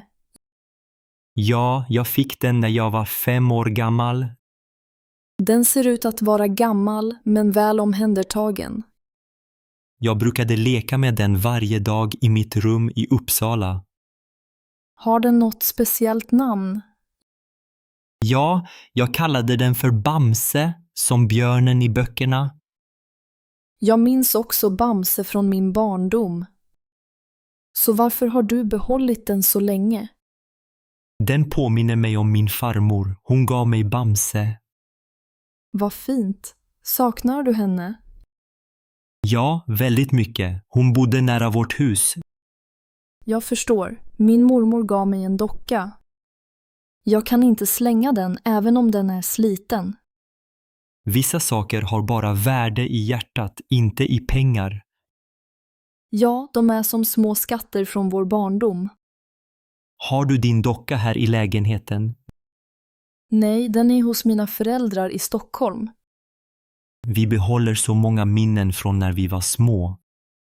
Det känns tryggt att ha kvar något från förr. Jag håller alltid på Bamse när jag saknar min farmor. Jag brukar prata med min docka när jag är ledsen.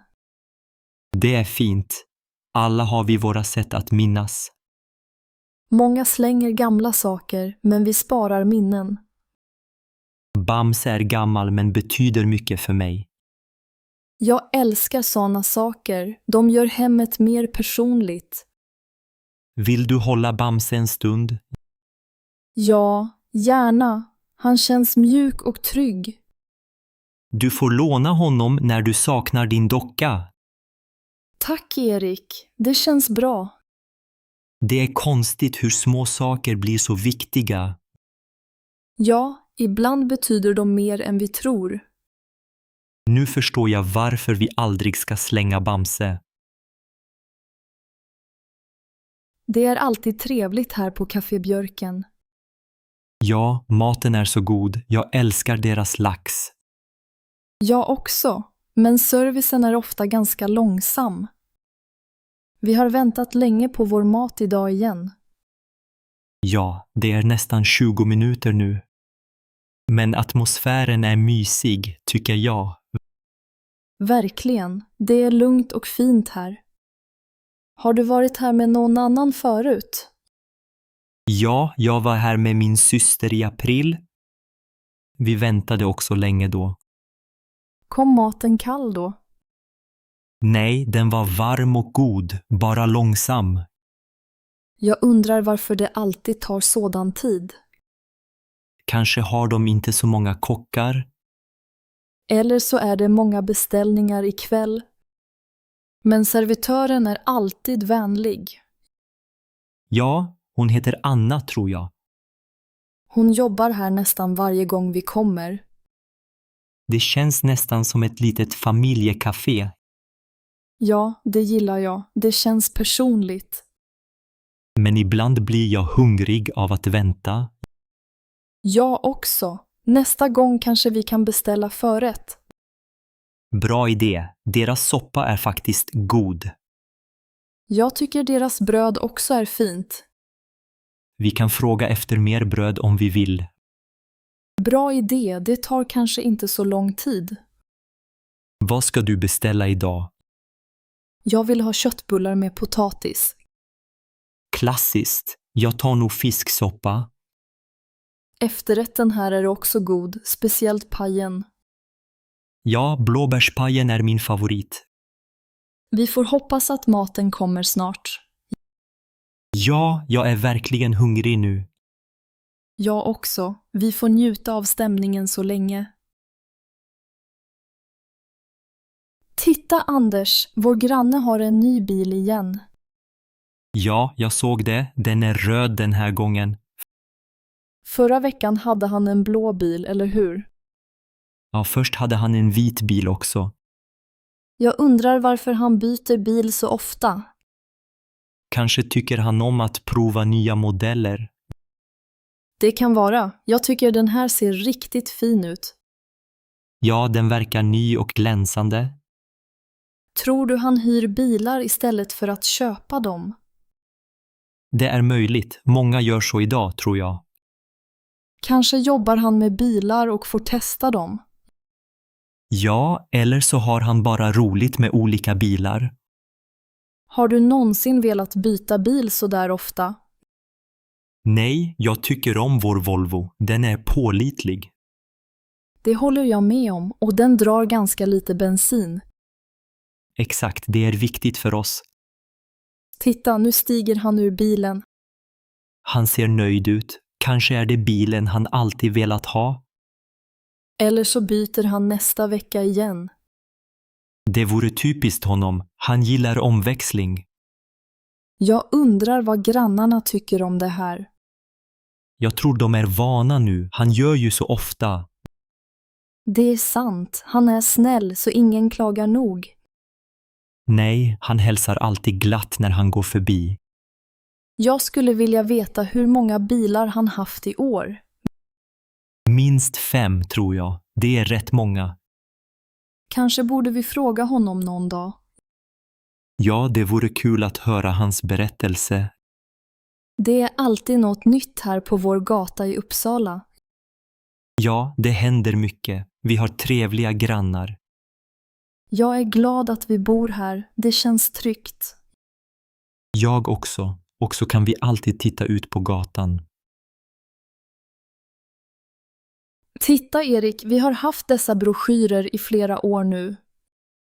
Ja, Anna, vi pratar alltid om Frankrike men åker aldrig. Det är sant, varför skjuter vi upp resan hela tiden? Jag vet inte. Alltid jobb, familj eller något annat. Jag drömmer om Paris varje vår, men vi stannar hemma. Paris är så vackert. Vi borde besöka Eiffeltornet. Och gå längs Seine, äta croissant till frukost. Frankrike har så mycket gott vin och ost också. Ja, minns du bilderna från Provence? Så fina fält. Och små byar. Vi kan hyra en bil och utforska landet. Det låter underbart, men när kan vi verkligen åka? Kanske nästa sommar om vi börjar planera nu. Jag vill verkligen, vi kan spara pengar tillsammans. Och vi kan öva lite franska ord innan vi åker. Bonjour, merci baguette, det är en start. Exakt. Och vi kan beställa mat utan problem. Vill du besöka Paris först eller södra Frankrike? Jag tror Paris först. Sen kan vi resa söderut. Bra idé. Vi kan ta tåget till Nice, se havet. Jag älskar havet. Kanske äta skaldjur där. Ja, och ta många foton. Vi kan skicka vykort hem. Vilka städer vill du se mest? Paris, Nice och kanske Lyon. Vad med dig? Jag vill se Bordeaux och kanske ta en vinprovning. Oj, det vore trevligt. Vi borde boka hotell i tid. Ja, och vi behöver reseförsäkring också. Kanske kan vi resa i september. Inte för varmt då. Bra tänkt. Färre turister också. Låt oss kolla våra scheman nästa vecka. Jag vill verkligen att vi gör denna resa nu. Jag också, Anna. Låt oss inte skjuta upp det igen. Vi gör det. Frankrike väntar på oss. Oui, det blir vår bästa semester någonsin. Hej Erik, det var länge sedan vi var här. Hej Anna, ja verkligen. Den här lekplatsen känns så annorlunda nu. Jag minns att den var enorm när vi var barn. Ja, jag trodde alltid att rutschkanan var jättestor. Och sandlådan, den såg ut som en liten strand för oss. Haha, ja, vi byggde många sandslott där. Minns du gungorna? Jag trodde att jag kunde flyga. Jag också. Det var alltid kö till gungorna. Nu ser allt mycket mindre ut. Det känns konstigt. Ja, tiden går snabbt, men lekplatsen är ändå fin. Trädet där borta var vårt gömställe, eller hur? Precis, vi lekte kurragömma varje dag. Vissa dagar var hela grannskapet här. Jag saknar den tiden lite ibland. Jag med. Vi hade inga bekymmer, bara lek och skratt. Minns du när vi firade midsommar här? Ja, vi dansade runt majstången bredvid gungorna. Alla hade kransar i håret och sjöng sånger. Det var så roligt. Våra föräldrar satt på bänkarna där. Jag känner mig fortfarande hemma här. Ja, det är speciellt att se platsen igen tillsammans. Tänk att vi trodde lekplatsen aldrig skulle förändras. Men nu ser vi allt med nya ögon. Jag undrar om andra barn har samma minnen idag. Kanske, men nu är det tyst och lugnt här. Det är nästan som en liten resa i tiden. Jag tycker om att komma hit och minnas. Ska vi ta en bild tillsammans som minne? Ja, det vore fint. Jag vill aldrig glömma den här platsen. Inte jag heller. Lekplatsen var vår värld som barn. Och nu är det en plats fylld med fina minnen. Verkligen. Tack för att du ville komma hit med mig idag. Tack själv, Anna. Det betyder mycket för mig också. Hej Anders, har du sett vår granne i fönstret idag? Hej Eva. Ja, jag såg honom nyss faktiskt. Han bor ensam, eller hur? Jag tror det. Jag har aldrig sett någon med honom. Jag undrar vad han heter. Vet du? Nej, tyvärr. Jag har bara hälsat ibland. Han ser vänlig ut men är ganska tyst. Ja, han säger inte så mycket i trappan heller. Kanske är han blyg eller nyinflyttad. Det kan vara så. Han flyttade in i vintras, tror jag. Jag har sett honom gå till affären på hörnet. Ja, jag också. Han brukar handla sent på kvällen. Vilken våning bor han på? 3:an, eller hur? Precis, samma våning som oss, fast i andra änden. Jag undrar om han kommer från Stockholm. Det vet jag inte, men han har kanske flyttat hit nyligen. Han har ibland en gitarr med sig. Spelar han musik? Jag har hört någon spela ibland, det måste vara han. Jag tycker det låter fint när han spelar på kvällarna. Ja, det är ganska mysigt. Bättre än tvn ibland. Har du hälsat på honom ordentligt någon gång? Bara sagt hej i hissen, han log lite då. Nästa gång kan vi säga något mer, kanske bjuda på fika. Det är en bra idé, han kanske blir glad för sällskap. Ska vi knacka på hans dörr någon dag? Ja, varför inte? Det vore trevligt att lära känna honom. Då kan vi väl baka kanelbullar och ta med. Det låter svenskt och gott, jag hjälper gärna till. Ska vi föreslå det imorgon efter jobbet? Ja, det passar bra efter 17:00 för mig. Perfekt. Då ses vi här och går tillsammans. Bra plan, hoppas han vill prata lite då. Jag tror det. Han verkar snäll och behöver vänner. Ja, det behöver vi ju alla ibland. Oj, Anders, det var jobbigare än jag trodde. Ja, Sara, jag svettas mer än på gymmet. Yoga ska vara avslappnande, men jag är helt slut.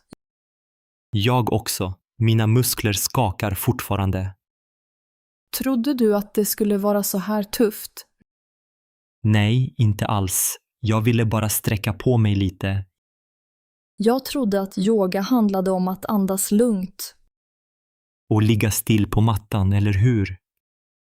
Exakt, men istället blev vi som på ett träningspass. Min rygg känns både stark och trött just nu. Min balans är usel. Jag ramlade nästan omkull. Det var svårt att stå på ett ben så länge. Vilken position tyckte du var svårast? Hunden. Mina armar orkade nästan inte hålla mig. Jag tyckte krigaren var svår. Benen darrade. Vi kanske borde hålla oss till promenader istället. Ja, eller fika på ett mysigt café i Gamla stan. Fast det var roligt att prova något nytt. Absolut, fast jag är inte så vig som jag trodde. Inte jag heller, men vi klarade oss ändå. Har du gjort yoga förut, Sara? Nej, aldrig. Det här var min första gång. Då var vi på samma nivå, haha. Ska vi göra det igen någon gång? Kanske, men då mjukare yoga, tack. Ja, gärna något mer avslappnat nästa gång. Jag tar med fler handdukar om vi försöker igen. Bra idé. Och vatten. Mycket vatten. Det låter som en bra plan, Sara. Nu vill jag bara sitta här och andas. Jag med. Vi förtjänar en paus nu. Yoga är kanske inte bara avkoppling ändå. Vad är det du dricker, Erik? Det är kombucha, Anna. Har du hört talas om det? Nej, faktiskt inte. Vad är kombucha?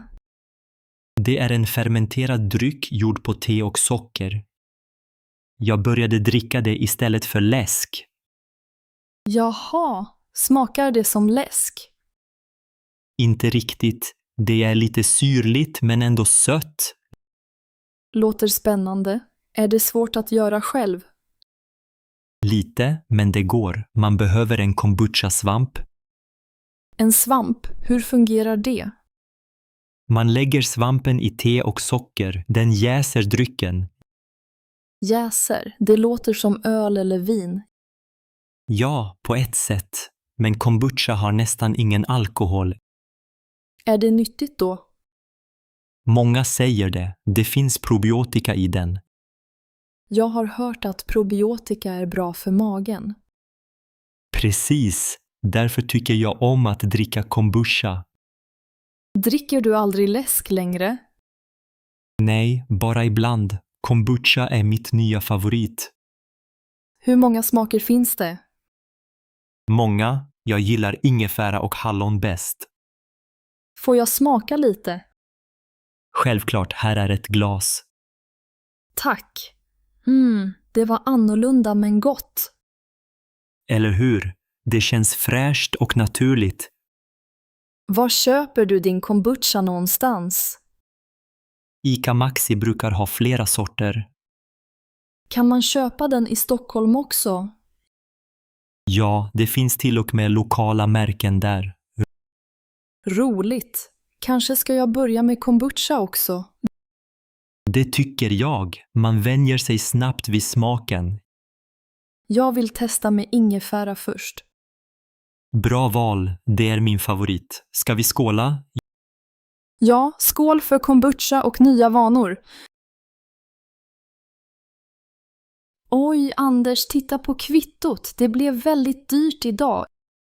Ja, Sofia, jag såg det också. Allt är dyrare nu.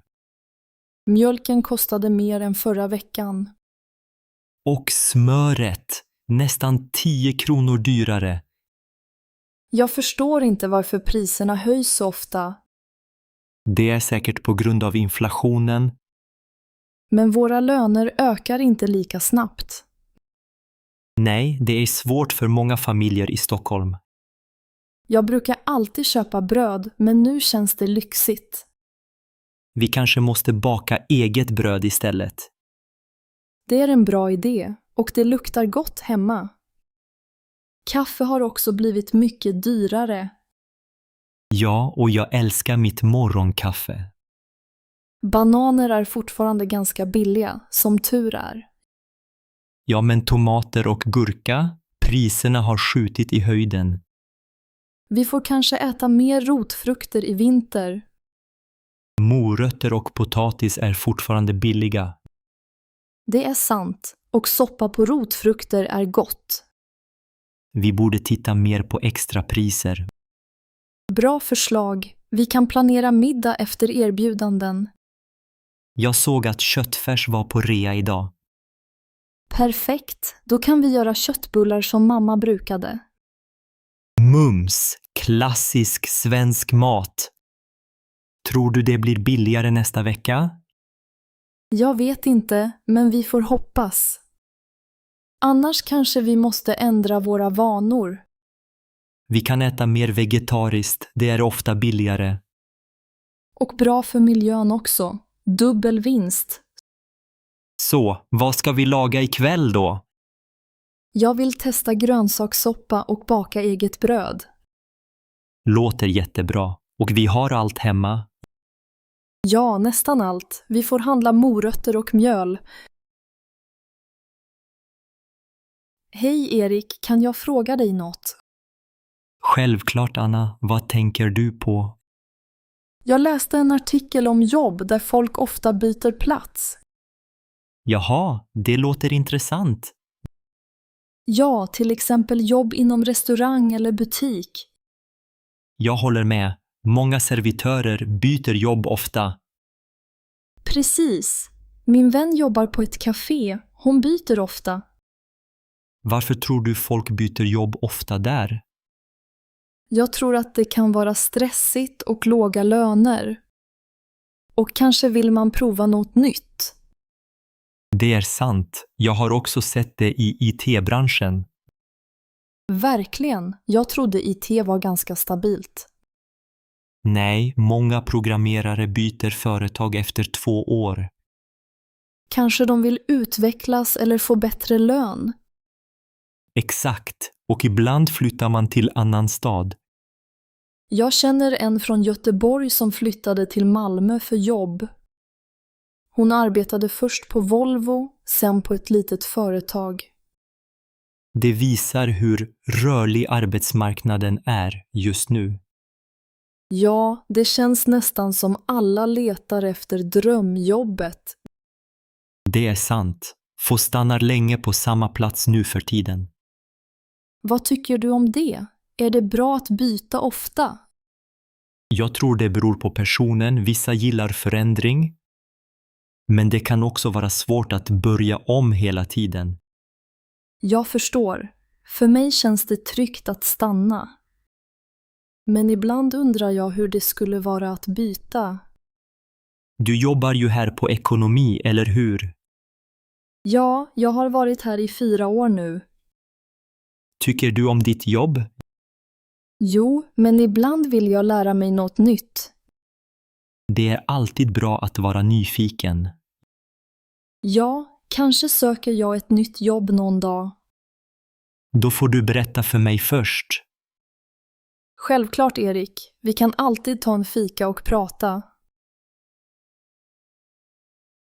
Vilket fint väder idag, Erik. Ja, Anna, solen gör allt bättre. Jag gillar att sitta på café och titta på folk. Jag med. Många är på väg till jobbet nu. Har du tänkt på hur viktiga vissa jobb är? Ja, sjuksköterskor till exempel. De är hjältar. Verkligen, och städare gör rent överallt. Ja, utan dem skulle allt vara smutsigt. Men de får inte alltid mycket respekt.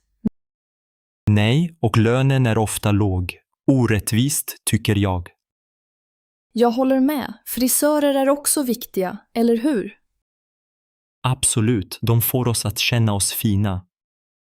Och busschaufförer gör att vi kommer till jobbet. Det är ett ansvarsfullt jobb faktiskt. Tycker du att läraryrket är värderat? Ibland, men de borde få mer uppskattning. Jag tycker om min granne som är undersköterska.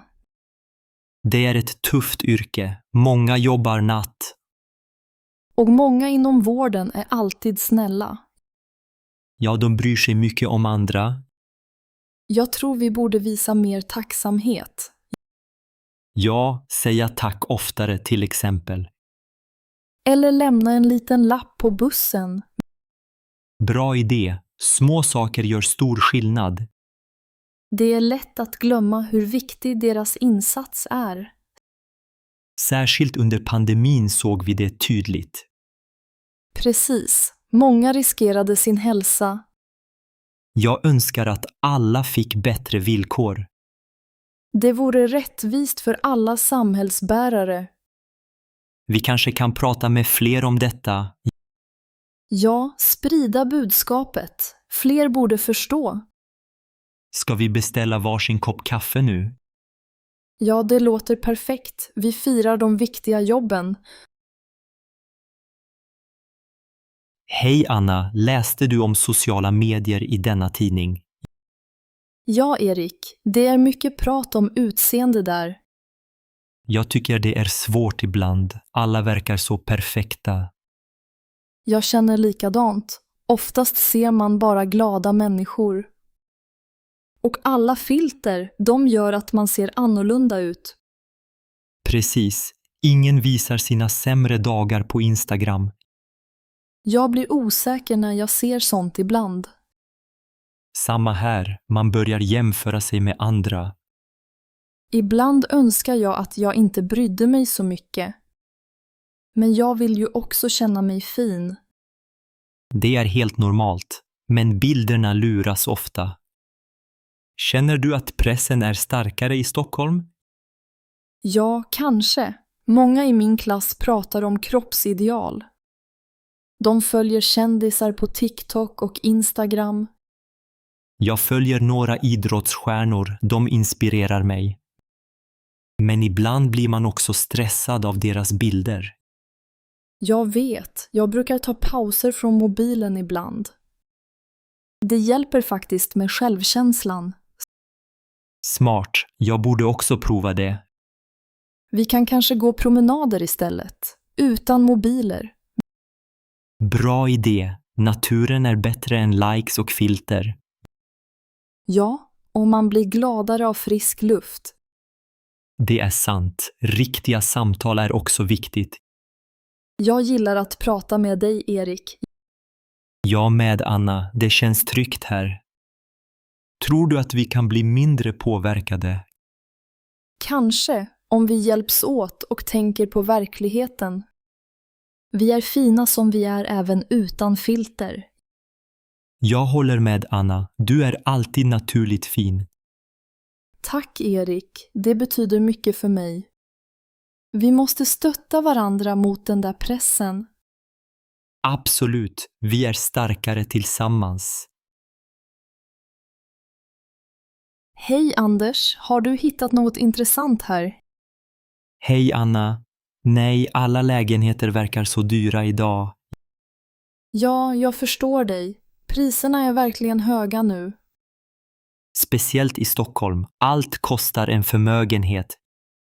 Jag har letat efter en etta i 6 månader redan. Oj, har du inte hittat något som passar dig än? Nej, allt är för dyrt eller för litet för mig. Jag letar efter en 2:a, men budgeten räcker inte.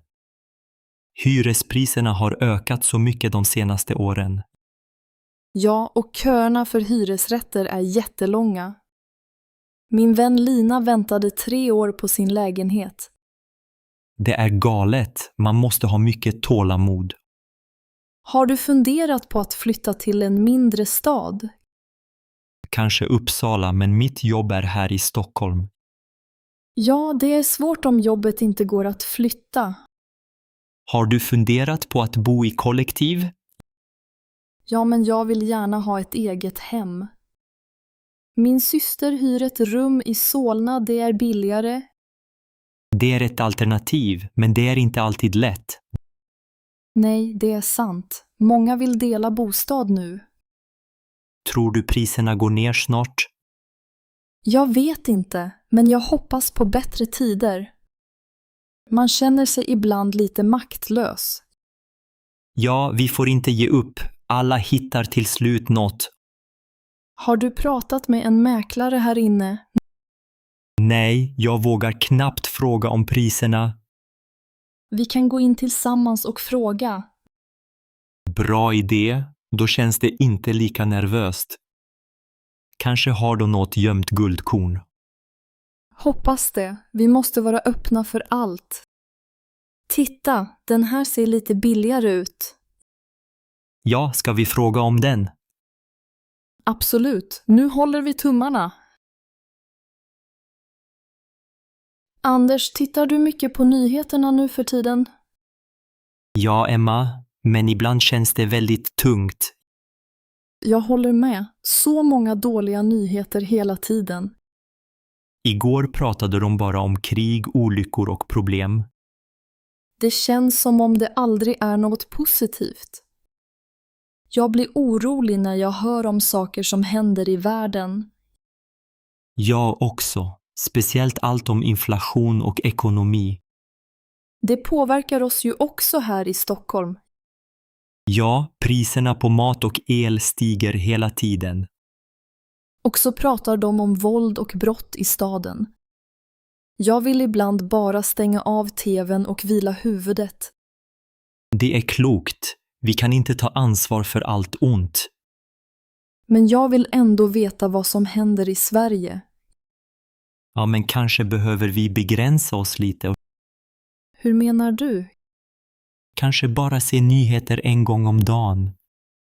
Det låter som en bra idé. Inte för mycket hela tiden.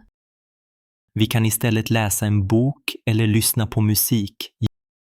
Ja, eller gå ut på en promenad i parken ibland. Malin sa att hon gör så och det hjälper henne. Bra tips. Jag tror det är hälsosamt. Ibland visar de vackra reportage också faktiskt. Sant, igår såg vi om folk som hjälper varandra. Sådana nyheter ger hopp och energi. Vi får försöka fokusera mer på sånt, tror jag. Kanske kan vi själva göra något snällt för någon. Ja, kanske baka bullar och bjuda grannen. Det låter mysigt. Vi behöver mer glädje nu. Jag är glad att vi kan prata om det här, Emma. Jag också, Anders. Det känns bättre att dela tankarna. Ska vi byta kanal till något lugnare nu? Ja, låt oss göra det. Eller bara sitta tysta en stund.